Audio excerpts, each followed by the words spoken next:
আসন্না trust, সুন্নাতে উদ্ভাসিত জীবনের জন্য। আলহামদুলিল্লাহ, আলহামদুলিল্লাহ ওয়াসসালাতু ওয়াসসালামু আলা রাসূলিল্লাহ ওয়া আলা আলিহি ওয়া আসহাবিহি আজমাইন, আম্মা বাদ। আমরা আল ফসলুস সালিস, আমাদের শিক্ষাবর্ষের থার্ড সেমিস্টারে তোমাদের একটা বই হলো আল ইনসাফ ফি বয়ান সাবাব আল ইখতিলাফ ফিল আহকাম আল ফিকহিয়া। আল ইনসাফ মানে ইনসাফ, ফি বয়ানি বয়ান বর্ণনায়, সাবাবিল ইখতিলাফ ইখতিলাফ কেন হলো ওলামাদের, এটার কারণ বর্ণনায় ইনসাফ ভিত্তিক কিছু কথা। বইটা শাহ ওলিউল্লাহ মহদে দেহলভী লিখেছেন। আর তিনি যেহেতু মতাবর আলেম, আমরা মোটামুটি ভারতবর্ষের এবং আরব বিশ্বের মুসলিম বিশ্বের সবাই তাকে নির্ভরযোগ্য একজন আলেম মুজাদ্দিদ হিসেবে গণ্য করেন। বিশেষত ভারতীয় উপমহাদেশে তার অবদান স্বীকার করার ক্ষেত্রে কোনো মতভেদ নেই, সকল ফকি তাকে মতাবর মনে করেন। এই জন্য আমরা ইখতিলাফ যুগে যুগে ছিল, আছে, থাকবে। ইখতিলাফ বিষয়ের কারণটা কি আর করণীয় কি, এটা বোঝার জন্য তোমাদের এই বইটা মুকাররার করা আছে। প্রতি ব্যাচেই তৃতীয় সেমিস্টারে আমরা এটা পড়ি, কখনো বা আগের সেমিস্টারেও পড়া হয়। তো এই বইটা আমরা ইনশাআল্লাহ পড়ব। এই বইয়ে শাহ ওলিউল্লাহ মহদে দেহলভী ফিকহি ইখতিলাফের পর্যায়গুলো উল্লেখ করেছেন। রাসূলুল্লাহ সাল্লাল্লাহু আলাইহি ওয়াসাল্লামের যুগে ফিকহ কেমন ছিল, সাহাবীদের যুগে ফিকহি ইখতিলাফ কেমন ছিল, তারা কেন ইখতিলাফ করতেন, আর ইখতিলাফের ক্ষেত্রে তাদের ভূমিকাই বা কী ছিল, তাবেঈদের যুগে কেমন হলো, মাযহাব যখন চার ইমাম আসলেন কেন তাদের ভিতরে ইখতিলাফ হলো, ইখতিলাফের কারণ কি, পরবর্তী যুগে মাযহাব মানা হাদিস মানা নিয়ে কি ইখতিলাফ হলো, ইখতিলাফের পর্যায়টা কি, এক মাযহাব আরেক মাযহাবের সাথে সম্পর্কটা কি, বিভিন্ন বিষয় তিনি বিস্তারিত আলোচনা করেছেন নুসুস এবং আদিল্লা সহ। তো প্রথমেই আমাদের শাহ ওলিউল্লাহ মহদে দেহলভী রাহিমাহুল্লাহ তাআলার জীবনীটা মুখতাসর হলেও জানা দরকার। দেখো তো বইয়ের শুরুতে আছে সম্ভবত, তুমি পড়ো। বিসমিল্লাহির রহমানির রহিম। তরজমাতুল মুআল্লিফ ওয়ালিউল্লাহ আদ-দেহলভী রাহিমাহুল্লাহ। ইন্না শাইখা ওয়ালিয়াল্লাহ মাসালুহু মাসালু শাজারা তুবা আসলুহা ফি বাইতিহি ওয়া ফারউহা ফি কুল্লি বাইতিন মিন বুয়ুতিল মুসলিমিন। নুজহাতুল খাওয়াতির। ওয়ালিদাল ইমাম নুজহাতুল খাওয়াতিরের লেখক হলেন আবুল হাসান আল নাদভীর আব্বা শেখ আব্দুল হাই। উনি শাহ ওলিউল্লাহ মহদে দেহলভী রাহিমাহুল্লাহর ব্যাপারে মতামত প্রকাশ করছেন। তার উদাহরণ একটা বিশাল বৃক্ষ, তুবা বৃক্ষ, পবিত্র গাছ, যেটা তার জায়গায় রয়েছে কিন্তু তার ডালপালা প্রতিটি বাড়িতেই রয়েছে। মানে শাহ ওলিউল্লাহ মহদে দেহলভী এবং তার পরিবারের বরকত বোঝানোর জন্য এটা একটা বিশেষ ব্যতিক্রম। শাহ ওলিউল্লাহ মহদে দেহলভীর ছেলে শাহ আব্দুল আজিজ মহদে দেহলভী, তার শিষ্য সৈয়দ আহমদ বেরলভী, আর পাক ভারত উপমহাদেশের এলেম, জিহাদ, ইসলাহ, তাজদিদ সবই তাদের মাধ্যমে। পাক ভারত উপমহাদেশ মূলত এদেশের যে ইসলাম ছিল, দুটো সমস্যা ছিল। একটা হলো এদেশে ইসলাম আসছে তো রাজা বাদশার মাধ্যমে না, তারা তো রাজত্ব করছে, কিছু দিনের দায়ীদের মাধ্যমে। সাধারণত পূর্বের ধর্মের হিন্দুয়ানি আচার আচরণ আখলাক এগুলো সবই রয়ে গেছিল। হিন্দুরা মা মানসা পুজো করত, সেখানে মুসলমানরা খাজা খিজির বসাই দিল। মনে করো মা দুর্গার জায়গায় খাজা খিজির বসাই দিল, মানে মূল সিস্টেমগুলো একই রকম। শ্রীকৃষ্ণের ভক্তি করত, সেই জায়গায় মোহাম্মদ সাল্লাল্লাহু আলাইহি ওয়াসাল্লাম বসাই দিল। বিশ্বাস, চেতনা, পূজা হয়তো আগে দুর্গা দুর্গা বলে যেত, এখন বদর বদর বলে যাওয়া শুরু করলো। মুসলমান সাধুদেরকে হিন্দু দেবতাদের জায়গায় বসাই দিল। এই ধরনের কিছু জটিলতা ছিল। আগে মন্দিরে যেত, এখন মাজারে যাওয়া শুরু করে দিল। হুজুরদের কারামত ইত্যাদি দেখে তাদের মৃত্যুর পরে ঠিক মন্দিরে যা যা করতো মাজারে তাই তাই করা শুরু করে দিল। এই ধরনের কিছু জটিলতা ছিল। এলেম কম ছিল, যে কারণে মূর্খতার কারণে, কুসংস্কারের কারণে মানুষের ভিতরে শিরকিয়াত ব্যাপক ছিল। এই শিরকিয়াতগুলো অনেক সময় অনেক সাধারণ মানুষ সমর্থনও করতেন। আলেম ওলামা বিভিন্ন অজুহাতে তারা বলতেন না যে এটা খুব ভালো, তারা বলতেন এটা জায়েজ, সমস্যা নেই। কিন্তু জায়েজ বলে এক প্রকারান্তে তারা এগুলোকে প্রচলন করে দিতেন। এটা হলো একটা সমস্যা। দ্বিতীয়ত, আমাদের এই পাক ভারত উপমহাদেশে শিয়া প্রভাব ছিল ব্যাপক, এখনো আছে। আমাদের শিয়া ধর্মটাই হলো রাজনৈতিক। সবসময় তারা রাষ্ট্র নেই, ধর্ম নেই। শিয়া ধর্মের মূল ভিত্তি হলো রাষ্ট্র। যতক্ষণ না শিয়া ইমামদের রাজত্ব হবে ততক্ষণ সেটা কোনো ইসলামী রাষ্ট্র না, তাগুতি রাষ্ট্র। কুরুনে সালাসার পরে সারা বিশ্বেই শিয়া প্রভাব ছড়িয়েছে, পাশাপাশি ভারতেও অনেক ব্যাপক ছড়িয়েছে। মোগলদের ভিতরে শিয়া প্রভাব ব্যাপক ছিল, বাংলার নবাবরা শিয়া ছিলেন। তৃতীয় যে সমস্যা ছিল, এদেশে এলেম কম ছিল, এলেম খুবই কম ছিল। ফিকহি এলেম, ফেকা তো দৈনন্দিন জীবনে লাগে, এই জন্য ফেকার এলেমটা কিছু ছিল কম বেশি। হাদিসের এলেম ছিল না বললেই চলে। এই নুজহাতুল খাওয়াতের লেখক আল্লামা আব্দুল হাই, উনি লেখছেন তারিখ ও সাকাফাতে ফিল হিন্দ, একটা বই আছে ওনার আরবি, যে একসময় মোগল সম্রাটের দরবারে আলেমদের সাথে বহস হলো। বহস বিষয়টা ভালো আমার মনে নেই, দুটো তিনটে বহসের কথা উনি লিখেছেন। তার ভিতরে একটা বহস ছিল নিজামুদ্দিন আউলিয়া রাহেমাহুল্লাহ, তিনি ওই তার দুটো ছিল, একটা হলো তিনি সূরা ফাতিহা পড়তেন ইমামের পিছনে, আর একটা হলো তিনি বাজনাবিহীন কাওয়ালি শুনতেন, সামা করতেন। তো এখন আলেমরা নিজামুদ্দিনের বিরুদ্ধে বললেন, তো উনি কিছু দলিল দিলেন, নিজামুদ্দিন হাদিস থেকে দলিল দিলেন। তখন ফোকাহারা, দরবারের ফকিরা বললেন, হাদি হাদিস আদুবিনা শাফিঈ, হাদি আহাদিস আদুবিনা শাফিঈ ফালা নাখুযু বিহা। এটা ওই শেখ আল্লামা আব্দুল হাইয়ের ইবারত এইভাবেই, যে আলেমরা বললেন এই হাদিসগুলো আমাদের দুশ্মন শাফিঈর হাদিস, আমরা এগুলো মানতে রাজি না। পরে আব্দুল হাই রাহিমাহুল্লাহ মতামত দিচ্ছেন যে উনজুর ইলা হাদাল জাহাল, মূর্খতা কত দূর, যে হাদিস তো আর শাফিঈ না, হাদিস রাসূলুল্লাহ সাল্লাল্লাহু আলাইহি ওয়াসাল্লামের। আমাদের প্রথম কথা, শাফিঈ আমাদের আদৌ না, ঠিক না? দুই নম্বর কথা, হাদিসগুলো শাফিঈ বানাননি, রাসূলুল্লাহ সাল্লাল্লাহু আলাইহি ওয়াসাল্লামের হাদিস। হাদিস শাফিঈ নিলে আমরা সেটা নিতে পারবো না, এটা কত বড় মূর্খতা। টোটাল দিনই অবস্থাটা এরকম ছিল। তাহলে আমরা তিনটে জিনিস দেখলাম, একটা হলো পার্শ্ববর্তী বা পূর্ববর্তী ধর্মের প্রভাবে শিরকিয়াত, কুফরিয়াত, কুসংস্কার, বেদাত, আরেকটা হলো শিয়া প্রভাব, আরেকটা হলো এলেমের ঘাটতি। এক্ষেত্রে শাহ ওলিউল্লাহ মুহাদ্দিস দেহলভী রাহিমাহুল্লাহ তাআলার আগে আরেকটা বড় তাজদীদ চলে যায়, সেটা হলো কি, মুজাদ্দিদ আল ফিসানি রাহিমাহুল্লাহ। মুজাদ্দিদ আল ফিসানি রাহিমাহুল্লাহ তিনি কত সালে মৃত্যুবরণ করেন? মাশাআল্লাহ মাশাআল্লাহ। আর শাহ ওলিউল্লাহ 1176, খুব কাছে 100 বছরের আগে পরে।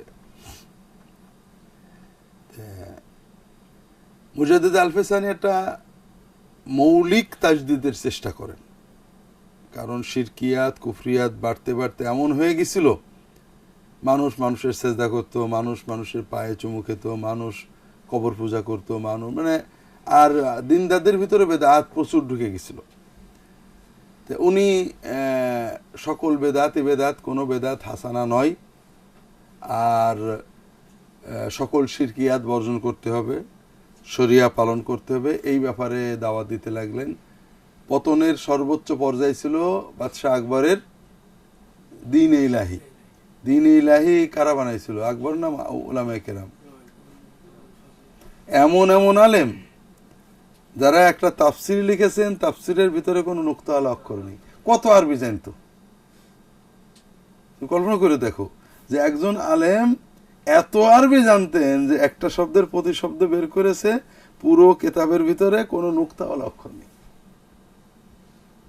কত বড় আলেম তারা ছিলেন। তারাই বানিয়েছেন দ্বীন-ই ইলাহি, এবং যুক্তি দিয়ে যে এক একজন নবীর দিন 1000 বছর চলে, যখন 1000 পার হয়ে যায় তখন নতুনত্ব লাগবে। কাজেই দ্বীনে মোহাম্মদীর, শরিয়াতে মোহাম্মদীর দাওর শেষ, এখন এটাকে নতুন করতে হবে। এই যেহেতু আপনি নতুন যুগের নতুন বাদশা, আপনার মাধ্যমে এটা হবে। দ্বীন-ই ইলাহি তারা কায়েম করলেন। ঠিক আছে, দ্বীন-ই ইলাহির পক্ষে বড় বড় আলেমরা ছিলেন, বিপক্ষে যারা ছিলেন তারাও কোনো কথা বলতে পারছিলেন না। তো এই পরিস্থিতি মুজাদ্দিদ আল-ফিসানি দ্বীন-ই ইলাহি সহ সকল শিরক বেদাতের প্রতিবাদ শুরু করলেন। আলহামদুলিল্লাহ, তাদের বৈশিষ্ট্য ছিল তারা অন্যায়কে অন্যায় বলেছেন, জনমত তৈরি করেছেন, সরকারের অন্যায়কে অন্যায় বলেছেন, সরকার দখল করতে চেষ্টা করেনি। যখন ওনার দাওয়াত ক্রমান্বয়ে বাড়তে লাগলো, তখন এক পর্যায়ে প্রধান সেনাপতি ওনাকে জেলে দেওয়া হলো, বাচ্চা জেলে দিলেন। প্রধান সেনাপতি বললেন, হুজুর আমরা বাচ্চাকে হত্যা করে আপনাকে সুলতান বানাবো। তিনি বলেন, না, বাচ্চা বাচ্চাই থাকবে, আমিই থাকবো, জেলে থাকতে আমার আপত্তি নেই, কিন্তু তাকে এই কাম বাদ দিতে হবে, তার শিরকিয়াত বাদ দিয়ে রাজত্ব করবে, ব্যাস। তো যাই হোক, এক পর্যায়ে তাকে ছেড়ে দেওয়া হলো এবং বাচ্চাও তওবা করলেন। মুজাদ্দিদ আল-ফিসানির তাজদিদের মাধ্যমে শিরক বেদাত বেশ কিছু কমে, কিছুটা হলেও। তবে তোমাদের বুঝতে হবে যে শিরক বেদাতের ওজন খুব বেশি, একেবারে যেটাকে বলে জগদ্দল পাথর, মানে জগৎ চেপে দেয় এরকম একটা পাথর। মুজাদ্দিদগণ, উলামায়ে কেরামগণ এটা টেনে তোলার চেষ্টা করেছেন, ওই 2 হাত 1 হাত উঁচু হয়েছে। তারপর ওনারা যখন চলে গেছেন, ওটা আবার নিজের জায়গায় চলে গেছে, তার তাজদিদ শেষ। কথা বুঝেছো? এটা বিভিন্ন কারণে, অতিভক্তি, মানুষের অলসতা, বেদাত এবং শিরকের ভিতরে মানুষের স্বার্থ। আমরা আগের গুলো বাদে দিলাম। মুজাদ্দিদ আল-ফিসানি দেখো, মুজাদ্দিদ আল-ফিসানি কঠোরভাবে মানে শিরক বেদাতের বিরোধিতা করেছেন। ওনার বিরোধিতার একটা নমুনা দেখো, উনি বলছেন যে বেদাতে হাসানা বলে কোনো জিনিস, সব বেদাত সাইয়্যা। মুজাদ্দিদ আল-ফিসানির তাজদিদের একটা দিক কি, উনি সকল বেদাতের বিরোধিতা করলেন, বেদাতে হাসানা পরিভাষারই বিরোধিতা করলেন। ওনাদের তরিকা, উনি নকশবন্দিয়া তরিকা নিলেন। নকশবন্দিয়া তরিকা বেসিক্যালি বেদাত বিরোধী, তারপরেও উনি বললেন যে এই তরিকা অনেক বেদাত ঢুকে গেছে, জোরে জিকির ঢুকে গেছে, দলবদ্ধ জিকির ঢুকে গেছে। উনি বললেন আমার তরিকায়, নকশবন্দিয়া মুজাদ্দিদিয়া তরিকায় কেউ জোরে জিকির করতে পারবে না। জিকিরের ক্ষেত্রে শরীর নাড়া তো দূরের কথা, মুখও নাড়াতে পারবে না, মনে মনে জিকির করতে হবে।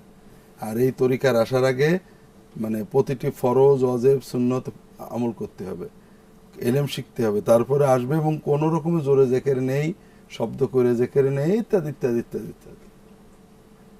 কিন্তু ওনার মৃত্যুর 100 বছর নাই যাইতে মুজাদ্দিদের তরিকাও চিল্লাই, মানে কি বলে, জোরে তো জোরে, জোরের ঠেলায় গাড়ি ঘোড়া উল্টে পড়ে যায়, এরকম অবস্থা। কথা বুঝতে পারছো না? তাহলে বোঝা গেল বেদাত শক্তিশালী আর তাজদিদ দুর্বল। তো যেটা বলছিলাম, মুজাদ্দিদ আল-ফিসানি তাজদিদ করছিলেন এলমি না, উনি এলেমের দিকে এত বেশি যাননি। উনি সমাজের কুসংস্কার, শিরিক, বেদাত এগুলো যতটুকু পারছেন এটা সংস্কারের চেষ্টা করেছেন। এরপরে শক্তি তো বেদাতের বেশি, বেদাতের শক্তি সবসময় বেশি। কি কি কারণে বেদাত শিরকের শক্তি বেশি বলো?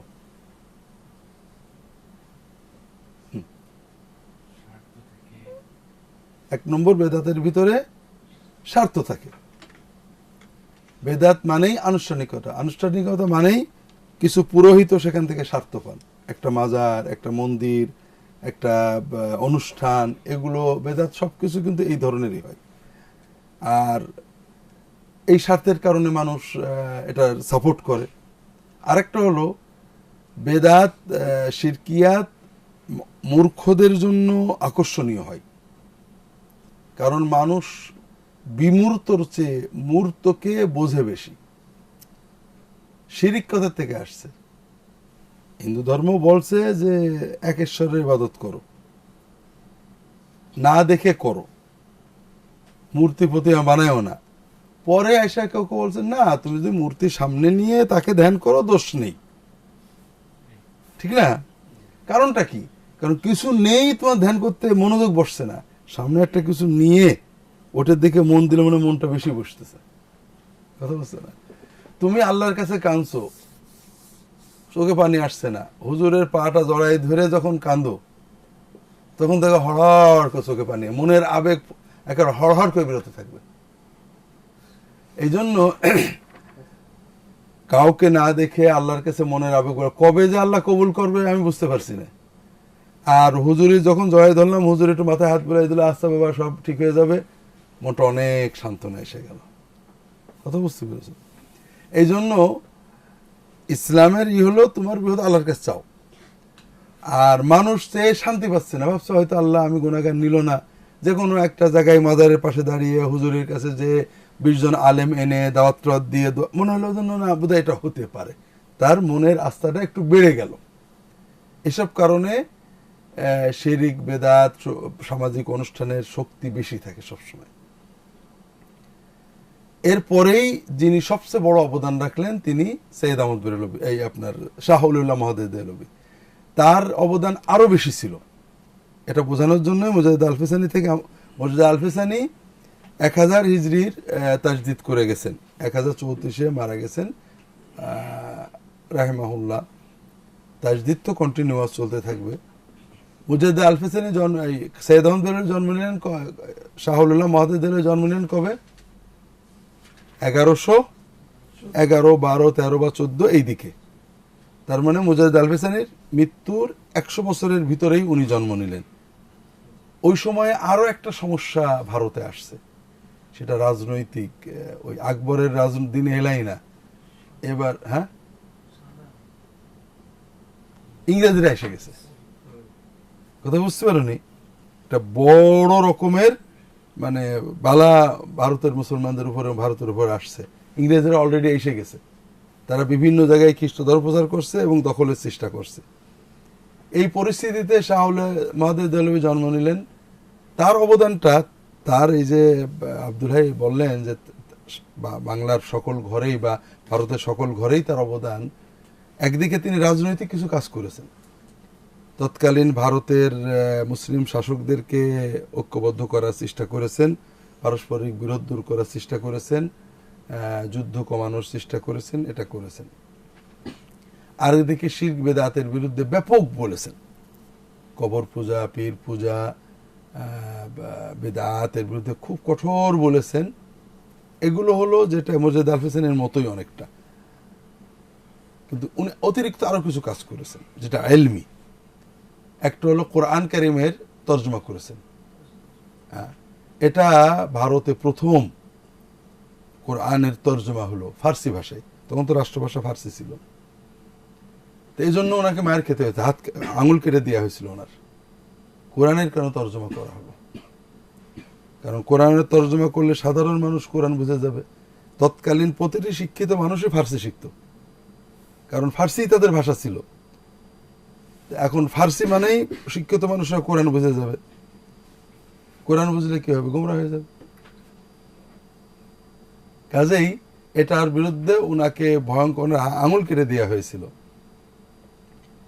আর একটা কাজ করছিলেন, ইলমে হাদিসের প্রসার। তাহলে মুজাহিদ আলফিসানির তাজদিদের চেয়ে সৈয়দ আহমদ শাহ ওলিউল্লাহ মহোদয় দেহলভীর তাজদিদের বড় দিক ছিল যে উনি ইলমি কিছু কাজ করছিলেন। ওনার এই কাজটাও কিন্তু ধারাবাহিকতা রক্ষা হয়েছে, বরং রাজনৈতিক কাজের চেয়ে ইলমি কাজ বেশি পেয়েছে। ওনার রাজনৈতিক চেতনা শাহ আব্দুল আজিজ ধারণ করলেন, উনি ব্রিটিশ ভারতকে দারুল হারব ঘোষণা দিলেন। আর তার ছাত্র শিষ্য খলিফা সৈয়দ আহমদ বেরলভী ব্রিটিশ ভারতের বিরুদ্ধে জিহাদ করলেন।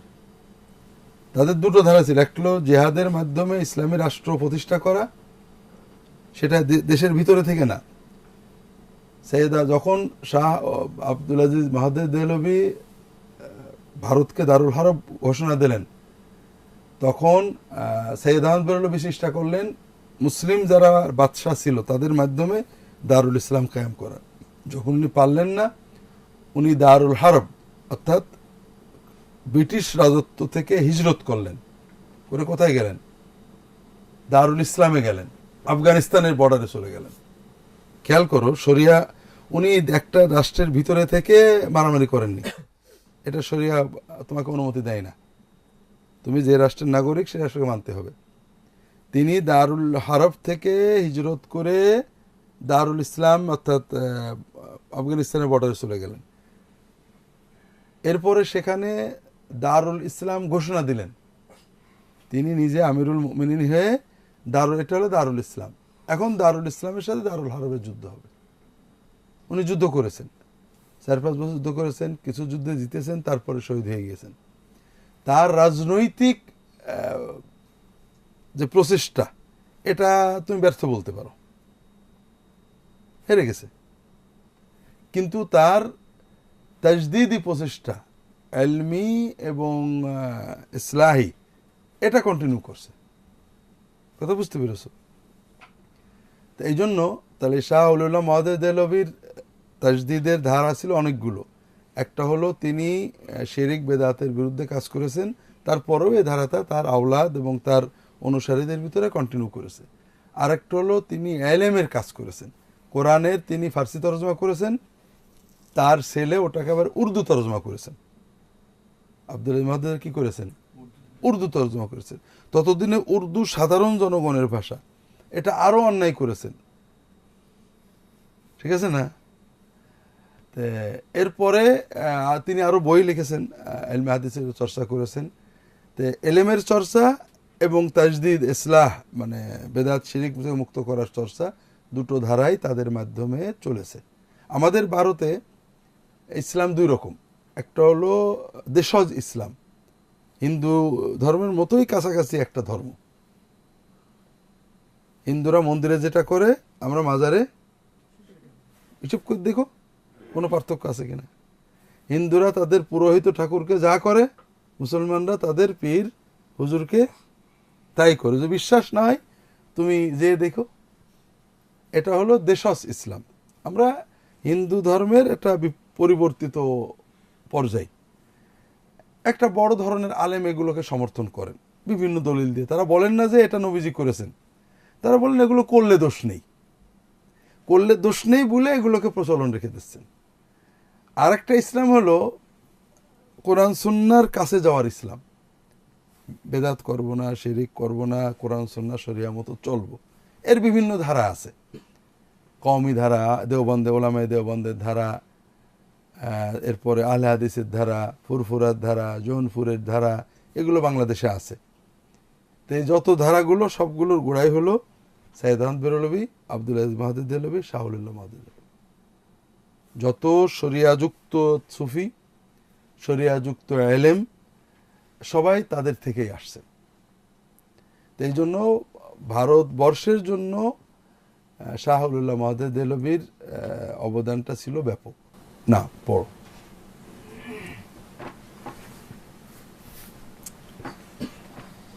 ولد الإمام المجدد أحمد بن عبد الرحيم المعروف بشاه ولي الله الدهلوي في الرابع من شوال سنة 14 و100 بعد الألف الهجرية في بلده في بلدة على مقربة من دهلي، وتوفي في 29 من شهر محرم سنة 76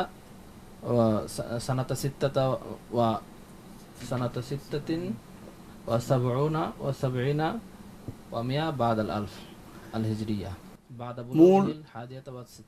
আমরা মূল বিষয়টা বুঝি, বেশি বিস্তারিত এটা পড়লে মূল বই পিছিয়ে যাব। তাহলে এটা আমরা মূল পাইলাম। উনি জন্ম নিয়েছেন কত সালে? 1100। আমি ওই সন্তারিক মনে থাকে না, মনে রাখার একটা সিস্টেম আছে। 1 কি হলো? 1111। কথা বোঝেন ভাই? ওইটা খেয়াল থাকে, বুঝেছ? আর একটা জিনিস আমি মিলাই আমার মুখস্থ রাখার জন্য, এটা 1114 বা 15-তে হয় 1703 খ্রিস্টাব্দ। মোহাম্মদ ইবনে আব্দুল ওয়াহাব এবং শাহ আউলিয়া মুহাদ্দিদ দেহলভী দুইজনই একই বছরে জন্মগ্রহণ করেন, সেটা হবে 1703। কিন্তু শাহ ওয়ালিউল্লাহ মুহাদ্দিদ দেহলভী মাত্র 60-61 বছর হায়াত পান। মোহাম্মদ ইবনে আব্দুল ওয়াহাব তিনি প্রায় 91 বছর, আরও 30 বছর বেঁচে ছিলেন। জন্ম তাদের একসাথেই, কিন্তু মৃত্যু অনেক আগে পরে। তো এটা হলো এই মুখস্থ রাখার জন্য সুবিধা আর কি। 1 বা 14 বা 15-তে শাহ আউলিউল্লাহ মুহাদ্দিদ দেহলভী এবং মোহাম্মদ ইবনে আব্দুল ওয়াহাব রাহিমাহুমুল্লাহ তাআলা আজমাইন, এনারা দুইজন জন্মগ্রহণ করেন। এটা খ্রিস্টাব্দ হিসেবে 1703। আমাদের ইতিহাসের সাথে খ্রিস্টাব্দ মিলাও। বাংলাদেশে ব্রিটিশ রাজত্ব কত সালে প্রতিষ্ঠা হলো? 1757। তাহলে শাহ আউলিউল্লাহ মুহাদ্দিদ দেহলভী বেঁচে থাকতেই কিন্তু 1703-এ ওনার জন্ম, ওনার বয়স যখন প্রায় 55, অর্থাৎ তার মৃত্যুর প্রায় 5-6 বছর আগে ব্রিটিশরা অলরেডি এদেশে রাজত্ব কায়েম করে ফেলেছে। কথা বুঝতে পেরেছ? মিলিয়ে রাখো, মুখস্থ রাখতে সুবিধা হবে। কথা বুঝতে পেরেছ? অত্যন্ত কঠিন একটা সময়ে তিনি তাজদিদের কাজ করেছেন। পরবর্তী 100 বছর ধরে ব্রিটিশরা তাদের রাজত্ব ছাড়ায়, ঠিক আছে, আস্তে আস্তে ভারত দখল করে ফেলে। তারপরে ভারতে তারা কায়েম করে, মোটামুটি পুরো রাজত্ব কায়েম করে। এখানে দুটো প্রতিরোধ আসলো। একটা হলো সৈয়দ আহমদ বেরলভী রহমতুল্লাহ আলাইহি থেকে, উনি শহীদ হলেন কত সালে? 1831-এর দিকে। আর দেশব্যাপী যে প্রথম স্বাধীনতা সংগ্রাম শুরু হলো 57, ঠিক আছে না? তাহলে শাহ আউলিউল্লাহ মুহাদ্দিদের বেঁচে থাকতে ব্রিটিশরা আসছে এবং বাংলায় প্রতিষ্ঠা করেছে। আর এর 100 বছর পরে 1757 থেকে 1857, এই 100 বছরই হলো ঘাত প্রতিঘাত সংঘাত ইত্যাদির ইতিহাস। এর ভিতরে মুসলমানরা যেহেতু আগে থেকে ক্ষমতায় ছিল, তারা চেষ্টা করেছে ক্ষমতা ফিরিয়ে নেওয়ার, এবং ব্রিটিশরা চেষ্টা করেছে যে কোনোভাবে এদেরকে দমন করার। এজন্য ক্রমেই মুসলমানরা পিছিয়ে গেছে। আপনি কি হেরার আলোয় আলোকিত হতে চান? আপনি কি সুন্নার আলোকে জীবন গড়তে চান? প্রফেসর ডক্টর খন্দকার আব্দুল্লাহ জাহাঙ্গীর রচিত কোরআন সুন্না ভিত্তিক জীবন ঘনিষ্ঠ বইগুলো পড়ুন, সুন্দর জীবন গড়ুন। ইসলামী আকিদা, হাদিসের নামে জালিয়াতি, ইহয়াউস সুনান, রাহে বেলায়েত সহ আরো অনেক বই। কোরআন সুন্নার সাথে থাকুন, জীবন বদলে যাবে। যোগাযোগ আস সুন্নাহ ট্রাস্ট 01715400640।